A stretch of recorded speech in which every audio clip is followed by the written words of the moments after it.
Bonjour. Je sais qu'il y en a pas mal parmi vous, c'est un problème un petit peu récurrent. Ou alors vous avez des proches, des amis qui vous ont parlé de le problème de sommeil, des difficultés à l'endormissement, voire d'insomnie chronique. Alors ça se traduit par impossibilité à s'endormir, on reste pendant des heures à cogiter, ou on se réveille en pleine nuit, impossible de se rendormir, ou on se réveille très très tôt au petit matin. Et on a beau faire, on ne s'en sort pas. Alors cette personne, c'est peut-être vous, c'est peut-être un proche. On va garder un petit peu le format qu'on avait utilisé là précédemment, que j'aime bien finalement. Ok, on rencontre un ami dans la rue, une amie, un ami, jeune, vieux, peu importe l'âge. Parce qu'en fait, ces mots, ces troubles-là divers que l'on décrit dans ces vidéos, ils sont valables quels que soient les âges. Donc de 10 à 90 ans, c'est valable. Et cette personne, elle a des problèmes d'insomnie. Et on s'assoit avec elle et on a quelques minutes pour lui faire passer le message, pour lui faire comprendre quelle est la cause profonde, la base même des problèmes d'insomnie. Plouf plouf, on est parti. On se rencontre dans la rue, salut, comment ça va et tout. Tu parles, en ce moment c'est pas possible, j'arrive pas à dormir, j'arrive pas à m'endormir, ou je me réveille dans la nuit. J'ai beau faire, et qu'est-ce que tu fais? J'ai pris des cachets, là, des gélules pour dormir, puis franchement, ça va pas. Non, attends, ça peut pas aller, ça va pas marcher. Écoute, t'as 2 minutes là, on s'assoit? Ok, écoute, je vais essayer de t'expliquer quelques trucs que j'ai compris, comment fonctionne le corps humain, je pense que ça pourrait t'aider vraiment.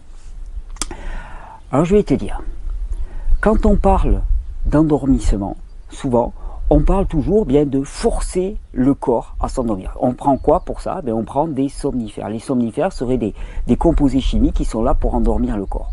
Alors, on va d'abord passer sur les causes communes. Dis-moi, le soir avant d'aller te coucher, ça se passe comment? Tu es devant un écran?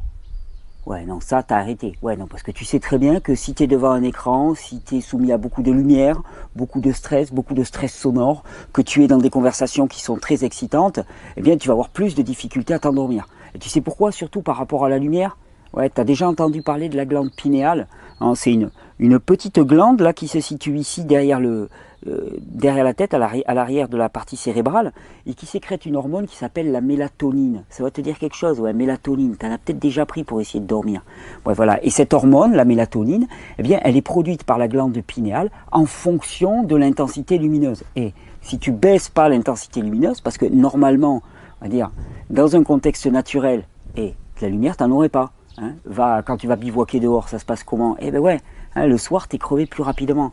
Normal. Tu as juste le feu de camp, au besoin une petite bougie, au besoin une petite loupiote frontale, c'est tout. Et puis finalement, quand la lumière baisse, ta glande pinéale, elle produit normalement de la mélatonine. Et oui, tout notre éclairage artificiel que nous avons dans nos maisons, dans nos rues, perturbe la production normale de mélatonine et va à l'encontre d'un endormissement de qualité.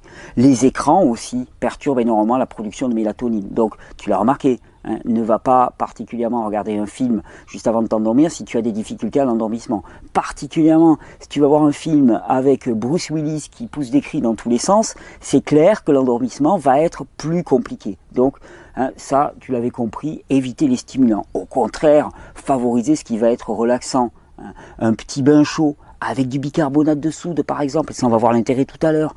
Qu'est-ce qu'il y a? Tu peux demander à ta compagne ou à ton mari, plouf plouf, selon le sexe, que tout le monde s'y retrouve, de te faire un petit massage du dos, là, un truc. Ah non, mais je sais bien qu'elle sait pas masser, mais ça n'a aucune importance. L'important, c'est juste, voilà, un truc empathique, juste passer les mains. Si elle met un peu d'huile essentielle de basilic ou s'il met un peu d'huile essentielle de basilic, c'est encore mieux. Voilà. Là, tu vas déjà favoriser les bonnes conditions. Il y a un truc. Tu as déjà pensé aussi ton dernier repas du soir? Non, parce que je vais te dire simplement, si tu es en train de digérer, si tu es en pleine digestion, ton système il va carburer à l'extrême et franchement, c'est pas les meilleures conditions pour s'endormir. Donc t'endormir avec le bide plein de nourriture grasse, ça ne va pas marcher. Donc là, soyons clairs, ça ne va pas marcher. Donc ça, c'est les grosses choses à éviter. Repas plutôt léger le soir et pas de stimulation. Peu de stimulation, et d'autant plus si tu as des difficultés à t'endormir, et tu ne peux pas mesurer l'impact que ça. Écoute, fais une expérience, tu ne veux pas me croire, fais une expérience. Un soir, tu appuies sur le disjoncteur, avant le coucher du soleil. Hein, et tu fonctionnes juste avec une petite bougie ou deux. Hein, vous faites cette expérience, ça va être rigolo en famille. Tu vois un petit peu ce que ça donne. Tu vas voir le vrai endormissement, tu vas voir la fatigue monter. Parce que là, au moins, tu as toutes les machines, toutes les stimulations qui vont être coupées. Donc ça, c'est une chose. Bon, après, il y a des trucs, je ne sais pas si tu as vérifié quand même, hein, mais si tu as des lignes électriques qui passent à côté de ton lit, ton téléphone portable allumé à côté de toi, tu as une borne Wi-Fi qui est juste dans ton appartement, ça peut compliquer. Ça peut fortement compliquer ton endormissement. Tout ça, couper tous les facteurs perturbants. Ok. Toi, tu l'as fait? Ouais, je m'en doutais. Je sais que tu as déjà bien cherché. Donc là, on était sur les facteurs perturbants extérieurs. Alors maintenant, ouais, je sais, hein. Tu as l'impression que tu as tout bien fait, tu comprends pas, tu dors toujours pas. Maintenant, je vais te parler de ce qui est certainement la cause des causes de la difficulté d'endormissement. On a parlé de tous les facteurs perturbants extérieurs. Ils sont importants, c'est vrai. Mais il y en a de bien plus importants et ils sont intérieurs. C'est les facteurs perturbants intérieurs à ton corps. De quoi je te parle? Je vais te parler d'un mot que tu as peut-être déjà entendu, inflammation. Quand un corps est en inflammation, l'inflammation est une réaction spontanée du corps. Hein. C'est une réaction de défense qui se traduit par une dilatation des tissus, par une accélération du métabolisme, de manière à ce que les éléments nettoyants et réparateurs, qui sont les globules blancs et tous les globules rouges, tous les éléments, les nutriments qui se trouvent dans le sang, puissent affluer dans certaines zones pour réaliser des nettoyages et des réparations. Voilà ce qui se passe quand il y a une inflammation. Je sais qu'on passe son temps, ouais, tu m'en as parlé encore, ton gamin qui a pris des anti-inflammatoires, c'est embêtant. C'est embêtant quand on prend des anti-inflammatoires, c'est même très embêtant, parce que l'inflammation est un processus régulateur dans le corps qui permet de guérir, hein, de nettoyer, de réparer et de reconstruire. Si on l'empêche, effectivement, il va y avoir un problème. Alors moi, j'ai envie de te dire quelque chose. Pour moi, il y a deux mots, on confond deux choses. Il y a inflammation et enflammation. Enflammation, c'est la résultante des produits enflammants sur ton corps. Inflammation, c'est la réaction de ton corps à cette agression. Tu me suis là? Qu'est-ce qui pourrait être enflammant pour ton corps? Je t'expliquais, tu as la plein toute la journée. Alimentation. Alimentation, tu as vu, tu te souviens de notre dernière conversation sur le banc, hein, il y a des produits qui sont acidifiants, il y a des produits qui sont alcalinisants. Tous les produits acidifiants vont créer une inflammation dans le corps et qui va générer une réaction d'inflammation pour se défendre contre cette situation, venir nettoyer, venir reconstruire. Qu'est-ce qui va être? Eh bien, le stress. Le stress est extrêmement acidifiant et va créer une réaction d'inflammation dans ton corps. Une chose très importante à laquelle on ne pense pas et à laquelle on pense beaucoup trop peu, c'est que à force de consommer des produits qui sont complètement inadéquats, hein, inadéquat, ça veut dire quoi? Ça veut dire principalement des cols. Toutes les cols à tapisserie que tu manges, ouais, je sais, t'aimes pas que je te dise ça, mais les céréales particulièrement raffinées, le riz qui colle dans tous les sens, les pâtes qui collent dans tous les sens, si on met pas beaucoup d'huile pour pas qu'elles se collent, hein, avec l'amidon et ainsi de suite, tout ça, ça vient se coller le long de tes intestins. Ça vient de se coller le long de tes intestins. Ça commence aussi à coller tous les produits, tous les morceaux de viande que tu manges, tous les produits animaux que tu manges. Tout ça, ça vient se coller, les produits laitiers, tout ça, ça vient se coller sur la paroi de l'intestin. Ça fermente, ça putréfie. Et je te signale que tes intestins, ils sont censés être la séparation qui va permettre de passer dans le sang, donc de faire une sorte de filtre pour séparer le mauvais du bon, d'accord? Si ça commence à putréfier et à produire des produits, des déchets au niveau directement de la muqueuse intestinale, qu'est-ce qui va passer dans le sang en permanence? Qu'est-ce qui va passer dans le corps? Eh bien des déchets, des produits. Le corps doit se défendre contre cela en permanence. Le corps, il doit se défendre contre cette auto-intoxication qui vient la plupart du temps des intestins en permanence. Et donc, que se passe-t-il? Eh bien, il doit se défendre. Ça se traduit comment? Eh bien, tu sais, à ce niveau-là, à la base du cou, on a une glande là, dont tu as peut-être entendu parler, on appelle ça la thyroïde. Ouais, t'as vu, beaucoup de gens qui se la font enlever en ce moment. Ouais, comme si c'était quelque chose dont on pouvait se passer. Non, c'est un organe vital, on ne peut pas se passer de la thyroïde. On ne peut pas s'en passer pour une bonne et simple raison. La glande thyroïde, c'est la glande du métabolisme. C'est elle qui va faire que ton métabolisme, la vitesse de fonctionnement dans ton corps va accélérer ou va ralentir. Hein. Par exemple, c'est elle qui va te faire transpirer, hein, quand tu as le métabolisme qui s'élève. C'est elle qui va te faire avoir de la fièvre.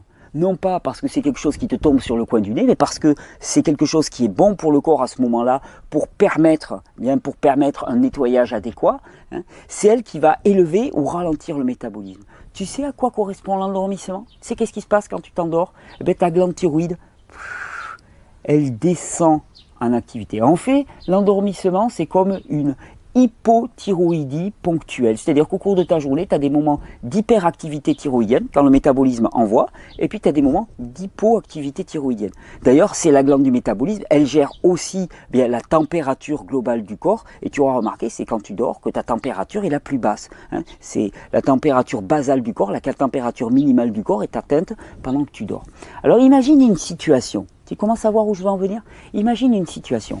Tu as tes intestins qui sont pleins de produits toxiques, pour ne pas dire de déchets, de choses en putréfaction, nauséabonds, qui fermentent, qui putréfient et qui en permanence produisent bien des déchets toxiques qui vont venir passer à l'intérieur de ton organisme. D'accord? Mais que va-t-il se passer? L'urgence, c'est d'empêcher les réactions d'agression par ces produits-là et donc d'élever le métabolisme en permanence de manière à répondre à cette agression permanente. C'est-à-dire que tu as beau ne rien faire, tu as beau être assis, couché, tu as beau être allongé, en train de te balader avec tes gamins, en permanence, tu as beau ne rien manger, tu as des produits toxiques qui passent depuis tes intestins dans ton milieu intérieur. Tu es en train de t'auto-intoxiquer en permanence. Tu es en train de t'auto-intoxiquer. Et donc, que fait ta glande thyroïde? Eh bien, elle se met pas au repos. Elle peut pas se mettre au repos. Il faut lutter contre ça. Il faut lutter contre cette intoxication. La glande thyroïde ne se met pas au repos. Le métabolisme ne descend pas. Tu auras beau essayer de t'endormir, tu es toujours perché dans l'activité. Ton corps est à fond. À fond, pourquoi? Parce qu'il doit lutter contre cet état de poison qui passe, contre cette quantité de poison qui passe directement depuis tes intestins dans ton milieu intérieur. Même si tu n'as pas mangé, ça passe depuis tes intestins dans ton milieu intérieur. Alors après, on t'a dit, j'imagine qu'on t'a dit, ouais, finalement si tu t'endors pas, c'est parce que tu cogites trop. Hein, ouais, on te l'a dit, hein, tu penses trop. Hein. Mais en fait, la plupart du temps, c'est que c'est faux. C'est complètement faux. C'est parce que tu ne peux pas t'endormir que tu commences à penser. Et surtout, je vais te dire une chose très très importante. L'inflammation, l'acidité qui passe de tes intestins dans ton milieu intérieur, il va venir enflammer tout ton corps, augmenter le fonctionnement de ta glande thyroïde pour lutter contre cette inflammation, mais ces acides aussi qui passent, ils vont venir enflammer quoi? Ils vont venir enflammer tous tes neurones. Les neurones, ce sont des cellules. D'accord? Les neurones, ce sont des cellules nerveuses. Ils vont venir enflammer tes cellules. Hein, et qu'est-ce qu'il va faire? Ben, ta pensée, elle va être aussi enflammée. Tout ton corps est enflammé. Enflammé. Pourquoi? Parce qu'il y a tous ces acides qui passent en grande partie dus à l'alimentation, aussi liés aux relations, au stress que tu as pu vivre, au rayonnement électromagnétique, mais en grande partie à l'alimentation. Tu ne mesures pas à quel point notre alimentation est complètement inappropriée et nous rend malades en permanence. Si tu ne peux pas t'endormir, c'est que tu es en alerte permanente due à cette toxicité. Qu'est-ce que je ferais moi? Ouais, c'est vrai, hein, le tableau il est pas... Qu'est-ce que je ferais? Tu as envie de dormir la nuit prochaine? Ben, le premier truc, c'est que je sais que pour répondre à cette acidité, il y a quelque chose qui peut venir neutraliser ces acides directement, c'est ce qu'on appelle les minéraux. Les minéraux, ouais, tu connais ma soupe, tu vois où je veux en venir.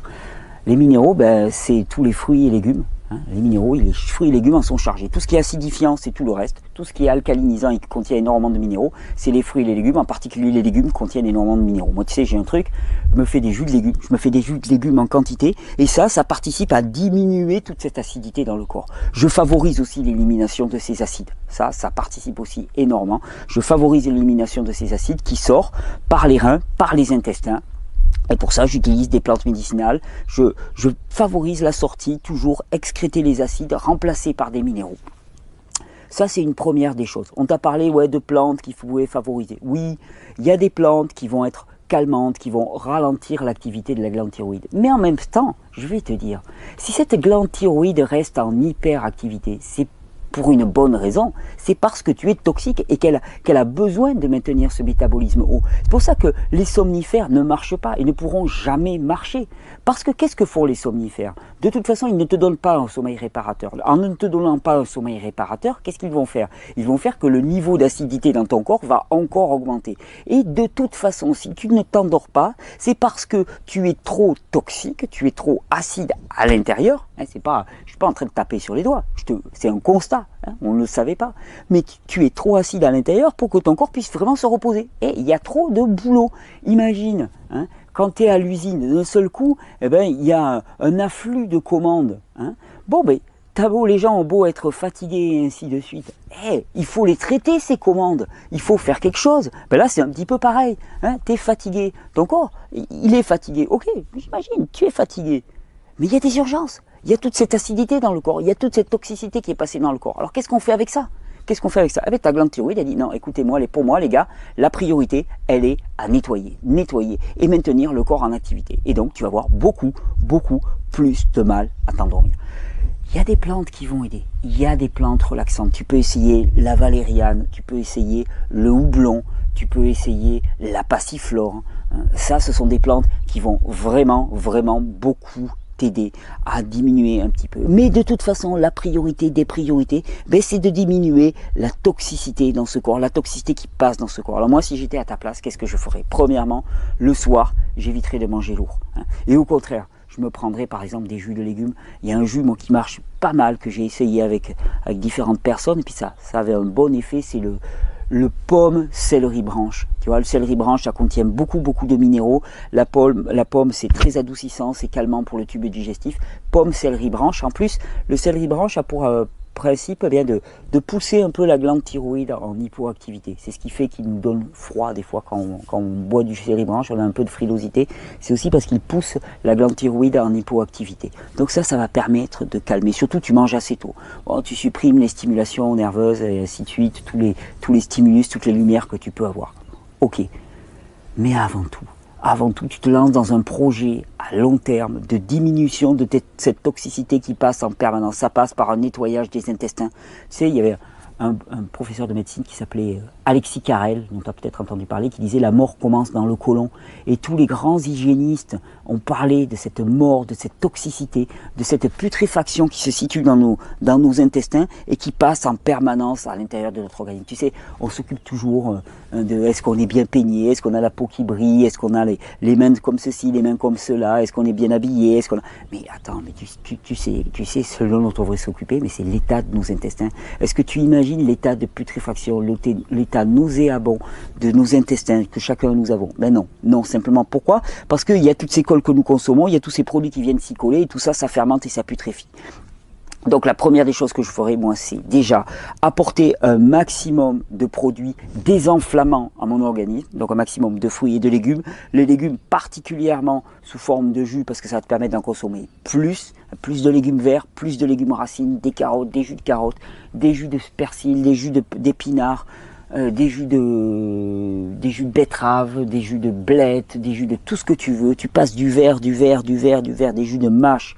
Hein. Tu te fais des jus avec un maximum de verdure dedans, avec quelques légumes racines. Et là déjà, ça va permettre de diminuer cette inflammation. Ça peut vraiment t'aider dans ton sommeil.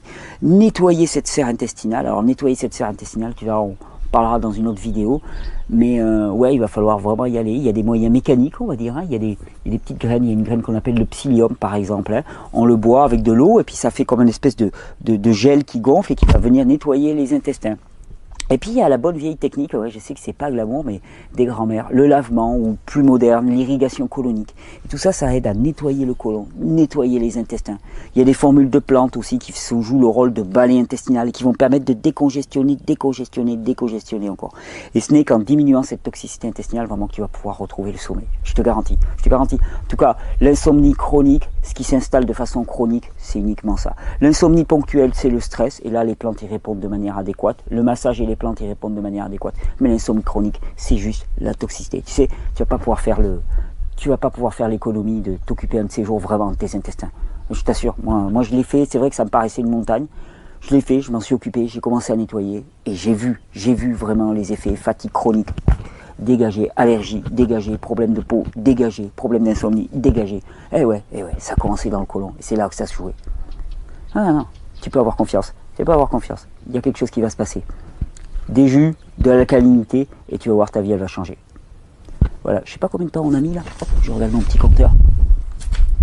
Oh, 19 minutes, record battu, ça vaut le coup 19 minutes. Et réellement, tout se passe à ce niveau-là. L'insomnie chronique est liée à cet état d'auto-intoxication par le côlon, par les intestins et par le côlon. Ça, il m'a fallu pas mal de temps pour le réaliser vraiment profondément, mais j'ai vu à quel point finalement, eh bien, c'est pas une question tant de mélatonine. Et c'est pour ça que les gens qui sont en insomnie chronique, ils ont beau prendre de la mélatonine, ça les scotche un petit peu, ils prennent 2 mg de mélatonine, ça les scotche un petit peu, et puis tout de suite ils se réveillent. Ils se réveillent pourquoi? Parce qu'il y a cet état permanent, eh bien, d'alerte dans le corps. Il est en alerte, pourquoi le corps? Parce qu'il est enflammé. Le seul moyen, c'est de désenflammer le corps.